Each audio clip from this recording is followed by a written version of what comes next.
नमस्कार दोस्तों, आप सभी का हमारे YouTube चैनल में स्वागत है। आज का जो हमारा क्लास है बहुत ही ज़्यादा इम्पोर्टेंट है। आज देखेंगे कि जो हमारे साइक्लोप्रोपेन होते हैं उनके आकृति में जो बनाना बॉन्ड होते हैं वो कैसे काम करते हैं, और ये बहुत ही ज़्यादा इम्पोर्टेंट है और यही एग्जाम में पूछे जाएंगे। मैं आपको गारंटी देता हूँ, बिल्कुल चांसेस 95% है, ये पूछने की बिल्कुल संभावना है। इनको बहुत अच्छे ढंग से पढ़िए, समझिए। इनके पहले वाला और वीडियो हमने दो टॉपिक और बहुत अच्छे ढंग से आपको बताया है। बेयर का तनाव सिद्धांत और साक्ष्य मोहरवाद, इन दोनों टॉपिक को मैंने बहुत अच्छे ढंग से क्लियर किया है। थ्योरी का पार्ट है, इसीलिए मुझे इसमें बताना ज़्यादा ठीक लग रहा है, क्योंकि मुझे आपको थोड़ा सा आइडिया ही तो बस देना है इसके विषय में, और समझाना है थोड़ा अच्छे से ताकि आप समझ सकें। राइट। इस तरह की चीज़ों को आप बच्चों बहुत अच्छे ढंग से करिए और अच्छे से तैयारी करिए। आपके पास समय बहुत ही कम है, गर्मी के दिन जैसे और बढ़ते जाएगा तो आपको तैयारी करने में बहुत ज़्यादा मुश्किल होते जाएगी।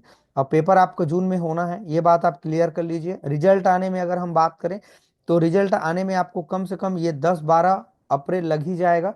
अभी एक महीना का समय और चाहिए रिजल्ट देने में आपको, है ना। यूनिवर्सिटी जो देंगे रिजल्ट उसमें थोड़ा सा टाइम चाहिए। अगर रिजल्ट का अगर आप वेट कर रहे हैं तो आपका सेकंड जो सेमेस्टर है उनका तैयारी बिल्कुल भी अच्छे से नहीं हो पाएगा। और मैं आपको क्लियर कर देता हूं कि अगर आप पहला सेमेस्टर जो दिए हैं, अगर उनमें कोई अगर पेपर अच्छा नहीं गया है, लग रहा है कि हम सप्ली हो सकते हैं, एटी केटी आ जाएंगे, तो वहाँ कोई भी दिक्कत नहीं है। आपको सेकंड सेमेस्टर में एटी केटी नहीं दिलाना है, आपको थर्ड सेमेस्टर में एटीकेटी दिलाना पड़ेगा। तो ये बात आप क्लियर रही है ना। और जो भी यूनिवर्सिटी से पढ़ रहे हैं बच्चे उन सभी का सिलेबस एक जैसा है, चाहे कोई भी आप महाविद्यालय से पढ़ रहे हैं उन सभी का सिलेबस एक जैसा है, कोई दिक्कत नहीं है। चलिए बच्चों, वीडियो को हम लोग स्टार्ट करते हैं। काफ़ी अच्छा है, चैनल में नए आए हैं तो चैनल को जाके प्लीज़ सब्सक्राइब कर लेना, ताकि इस तरह से जो भी इम्पोर्टेंट जब भी डाला जाएगा वीडियो तो आप सभी को नोटिफिकेशन मिल जाएगा। राइट ना। चैनल अच्छा लगे तो लाइक कमेंट आप जरूर कर दीजिए। एक वीडियो बनाने में बहुत मेहनत लगता है बच्चों, तो इस तरह की चीज़ों को आप जरूर समझिए और जरूर शेयर कर दीजिएगा, लाइक कमेंट जरूर कर दीजिएगा। देखते हैं जो बनाना बॉन्ड होते हैं, केला जैसे बॉन्ड कैसे बनते हैं। जैसे हमें मालूम है कि संतृप्त हाइड्रोकार्बन में 4sp3 संकरित ऑर्बिटल चतुष्फलक के चारों कोनों पर स्थित होते हैं। आप सभी जानते हैं संतृप्त हाइड्रोकार्बन में सीधा एग्जांपल हम ले लेते हैं मीथेन का। ठीक है, यहाँ पर आप देख पाएंगे एक कार्बन यहाँ पर बीच में है और 4 हाइड्रोजन यहाँ पर अटैच है। राइट ना, इस तरीके से। तो 1 2 3 4 कार्बन, एक कार्बन है, 4 हाइड्रोजन अटैच है। सेचुरेटेड इसलिए है क्योंकि यहाँ पर सिंगल बॉन्ड जब भी दिखाई दे संतृप्त हाइड्रोकार्बन के कैटेगरी में अपन इसको रखते हैं। चारों कोनों पर हमारे पास क्या स्थित होते हैं, हाइड्रोजन या कोई एटम स्थित होते हैं कह रहे हैं। तो यहाँ पर ये जो हमारे पास सेचुरेटेड कंपाउंड होते हैं तो यहाँ पर sp3 संकरण होते हैं। लेकिन बात करें बच्चों, जब एथिलीन में जब डबल बॉन्ड होते हैं हमारे पास, जैसे आप सभी जानते हैं कि यहाँ पर कार्बन है और यहाँ पर डबल बॉन्ड है और यहाँ पर कार्बन है, ये होते हैं बच्चों एथिलीन होते हैं। राइट ना। तो ये एथिलीन जो होते हैं हमारे पास में कार्बन कार्बन के बीच में डबल बॉन्ड, वहां पर sp2 संकरण होते हैं। आप सबको मैंने पहले ही बता दिया है। जब सिंगल बॉन्ड आते हैं तो sp3 संकरण होते हैं, जब डबल बॉन्ड आते हैं तो sp2 होते हैं, और जब ट्रिपल बॉन्ड आते हैं तो sp संकरण होते हैं। तो sp2 संकरण की परिकल्पना के आधार पर सिग्मा और पाई बॉन्ड को समझाया जा सकता है। ठीक है। यदि एथिलीन की आकृति को sp3 संकरण के आधार पर समझाया जाए तो दो इलेक्ट्रॉनों का दो इलेक्ट्रॉन एक बनाना बॉन्ड आकृति के ऑर्बिटल, मतलब बेंड हो जाएगा, बेंड आकृति ऑर्बिटल बनाएंगे, मतलब ये बेंड ऑर्बिटल बनाएंगे, है ना। तथा अन्य दो इलेक्ट्रॉन दूसरे बनाना ऑर्बिटल में रहते हैं। आप देखते हैं, सबसे पहले मैं आपको बता रहा हूं, आप सभी को मालूम होगा, ये सभी बच्चे देख पा रहे हैं। देखिए ये हमारे पास कार्बन कार्बन के बीच में डबल बॉन्ड है बच्चों, आप सभी देख पा रहे हैं, ये कार्बन है ये कार्बन है। एक बॉन्ड यहाँ आप देख पा रहे हैं, एक बॉन्ड यहाँ देख पा रहे हैं। ठीक है। तो ये दोनों बॉन्ड कह रहे हैं कि दो इलेक्ट्रॉन, कार्बन का एक इलेक्ट्रॉन यहाँ एक इलेक्ट्रॉन यहाँ, दोनों मिल करके एक बनाना जैसे स्ट्रक्चर बना लेते हैं। जैसे आप यहाँ क्लियर देख पा रहे हैं, इस तरीके से इनको बॉन्ड जैसे शेप में आपको समझा रहे हैं।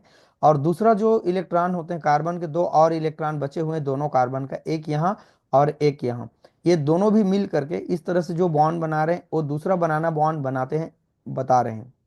मतलब दो इलेक्ट्रॉन एक बनाना बॉन्ड और दो इलेक्ट्रॉन और एक बनाना बॉन्ड को बता रहे हैं।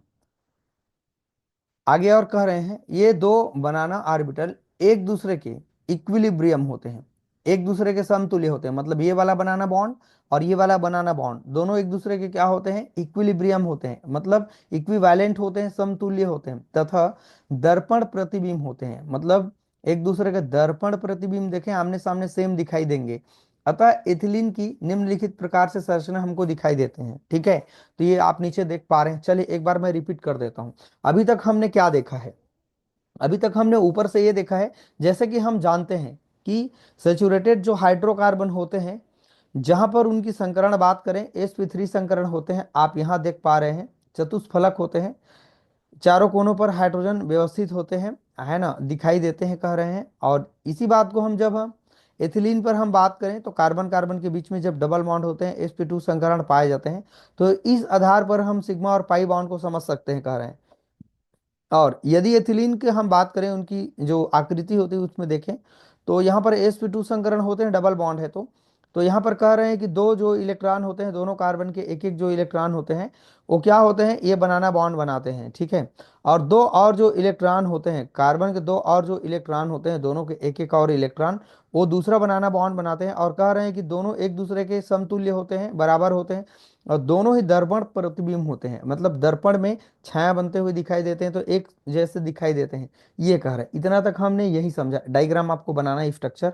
और एलिसाइक्लिक यौगिक के बेयर के तनाव सिद्धांत के द्वारा आबंधों में तनाव उत्पन्न होता है, और इसलिए ये अपेक्षाकृत कम स्थायी होते हैं। आपने देखा है साइक्लोप्रोपेन का जो वलय समतलीय होते हैं, तथा इनकी आकृति एक त्रिबिंदु तंत्र, मतलब 3 पॉइंट सिस्टम जैसे कि समतलीय होते हैं, प्लेनर होते हैं। और साइक्लोप्रोपेन में कार्बन के संकरित ऑर्बिटल एक दूसरे के एक सीधे रेखा में होते हैं, स्ट्रेन लाइन में होते हैं, स्थित नहीं रहते हैं कह रहे हैं। अतः कार्बन कार्बन के बीच में ऑर्बिटल के अति व्यापन में कमी हो जाती है, अर्थात पूर्ण रूपेण नहीं हो पाता है। अतः जो बनाना बॉन्ड होते हैं, मतलब बेंड बन जाते हैं, बेंड हो जाते हैं, है ना।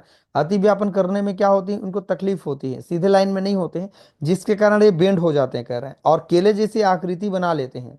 इस प्रकार अति व्यापन में कमी से यह अस्थायित्व का अनुभव करते हैं। बनाना बॉन्ड के कारण साइक्लोप्रोपेन में तनाव रहता है, साइक्लोब्यूटेन में भी यह बनाना बॉन्ड बनते हैं, किंतु इनमें अतिव्यापन अपेक्षाकृत अधिक होने के कारण यह साइक्लोप्रोपेन की अपेक्षा अधिक स्थायी होते हैं। आप चित्र में देख सकते हैं 4.1 और 4.2 कह रहे हैं, आगे देखेंगे कह रहे हैं, तो नीचे देखने के लिए आपको मिल सकते हैं।